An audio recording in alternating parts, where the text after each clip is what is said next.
મિત્રો, હસમુખો ચહેરો, સદાય ચહેરા પર સ્મિત અને એ દરેકના માટે સરખી પ્રીત છે. કવિ લેખક ઘણું લખી શકે છે, પણ ચોક્કસ લખાણ લખે છે. અદ્ભુત હૃદયમાં પ્રેમ લઈને ફરે છે, હૈયું તો હેતથી એના ઉભરાય છે.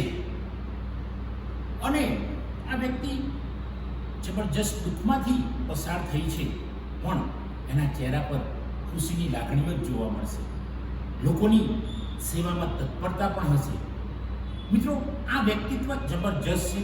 હું તો એને એકદમ નજીકથી ઓળખું છું, હૃદયથી ઓળખું છું, મનથી ઓળખું છું, એના દરેક બાબતથી પરિચિત છું. આ મિત્ર છે પ્રોફેસર ડૉક્ટર મહેશભાઈ જાદવ. પ્રોફેસર ડૉક્ટર મહેશભાઈ જાદવ અદ્ભુત વ્યક્તિ છે. મિત્રો, ગાડી લઈને નીકળ્યા હોય અને કોઈ પણ વ્યક્તિ એમને હાથ લાંબો કરે તો બેસાડી દેવાના. એ મિત્રોને તો બેસાડે જ છે, પણ કોઈ પણ વ્યક્તિને. આ અદ્ભુત વ્યક્તિ એટલે દરેક બાબતમાં એમની એક જ વાત, પ્રેમની જ વાત હોય, હિતની. વિદ્યાર્થીઓ હોય, બાળકો હોય તો દરેકના માટે સરખો પ્રેમ રાખો. કોઈને અન્યાય ના થાય એ મોટી વાત છે. મિત્રો, આ વ્યક્તિના જીવનમાં એક જબરજસ્ત દુઃખદ ઘટના બની ગઈ. આ દુઃખદ ઘટના બની ત્યારે એમ લાગે કે પથ્થરો પણ રડી ગયા હશે. જો ત્યાં હાજર રાક્ષસ હોય તો પણ રડી પડે. આવી એકદમ ભયંકર, કપરી કહેવાય, રુદનવાળી સ્થિતિ, જબરજસ્ત આઘાતજનક સ્થિતિમાં એમના પત્નીનું અવસાન થયું. એટલે થઈ આ પરિસ્થિતિ ઊભી. મિત્રો, એ માણસ, મેં તાત્કાલિક એમને ફોન કરેલો. એક ધ્રુસકો નાખી દીધો માણસે. આ ધ્રુસકો નાખીને એને મનમાં મજબૂત કરી દીધું 5-10 મિનિટમાં કે હવે ભગવાને જે કર્યું એ કર્યું, પણ મારે હવે મારા બાળકોને જીવાડવાના છે, મારે જીવવાનું છે, અને મારી પત્નીનો પ્રેમ હેત હતું એ તો બરાબર છે, બધું સાથે જ રહેશે, એ તેમના હૈયામાં જ હતા.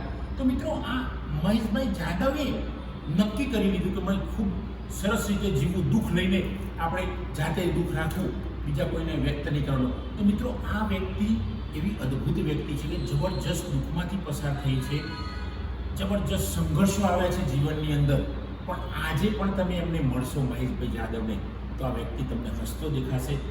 એનું હાસ્ય ચહેરા પર, અને હાસ્યમાં પણ નિખાલસતા, કોઈ કપટ નહીં, કોઈ છેતરપિંડીની વાત નહીં, કોઈને સેવા કરવાની જ ભાવના. અને આ હૃદયનું ઉછેર થયો છે ગામડામાં, અને એ ગામડાની એ યાદો લઈને માણસ આવે છે શહેરમાં અને ગુજરાત વિદ્યાપીઠ જેવી સંસ્થામાં ભણે છે. અને ત્યાં પણ એ ભણીને અટકતી નથી આ વ્યક્તિ. એને ત્યાં નોકરી મળી જાય છે, કારણ કે એની જે લગ્ની હતી પ્રોફેસર અધ્યાપક બનવાની, એ લગ્નમાં પણ એ સફળ થઈ જાય છે. મિત્રો, અને આ વ્યક્તિ સમાજ માટે, દુઃખી લોકો માટે ઉદાહરણ બની જાય છે. કારણ કે કોઈ વ્યક્ત કરતું હોય દુઃખ કે ભાઈ મારે આ તકલીફ છે, મારે આ તકલીફ છે, ત્યારે મહેશભાઈનું જે ભયંકર દુઃખ હતું એ દુઃખ મેં પોતે જોયેલું છે, અનુભવેલું છે. એમને તો જબરજસ્ત એમને તો અહેસાસ થયો છે, પણ એ દુઃખમાં પણ એ માણસ વિસારે પાડી દે છે, અને હસતા મોઢે રહેવું, દરેકની સાથે સરસ રીતે વર્તન કરવું, અને આ ગુજરાતીના એના જે ભાવો વ્યક્ત કરે છે, અને એ મને બતાવે છે કે આ મેં આ લખ્યું, મેં લખ્યું. તો મહેશભાઈને ઘણીવાર હું કહું છું કે તમે આને છપાવો, પ્રકાશિત કરાવો. હમણાં જ એમની એક નવી બુક, બહુ સરસ, મેં એના વિવેચનના સંદર્ભમાં બુક હતી, જબરજસ્ત પુસ્તક લખ્યું. એક બેઠકે મેં લગભગ અડધું પુસ્તક વાંચી નાખ્યું. મારા એક મિત્રને વાત કરી કે આ ખૂબ સરસ પુસ્તક છે, એ મિત્ર લઈ ગયા, એમણે તો એક જ બેઠકમાં પુસ્તક પૂરું કરી દીધું.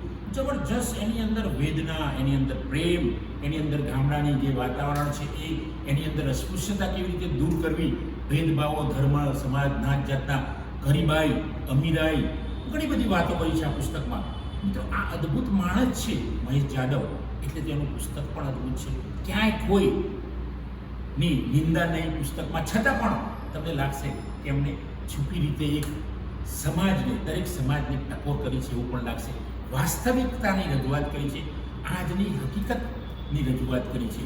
તો મિત્રો, આવા મહેશ જાદવ, પ્રેમાળ, સદાય ચહેરાને સ્મિતમાં રાખનાર, કોઈના માટે કોઈ નફરત નહીં, ફૂલ જેવું એમનું જીવન, દરેકને સુગંધ આપવાની, આવા મારા પરમ મિત્ર મહેશભાઈ જાદવને હું વંદન કરું છું. જય હિન્દ, જય ભારત.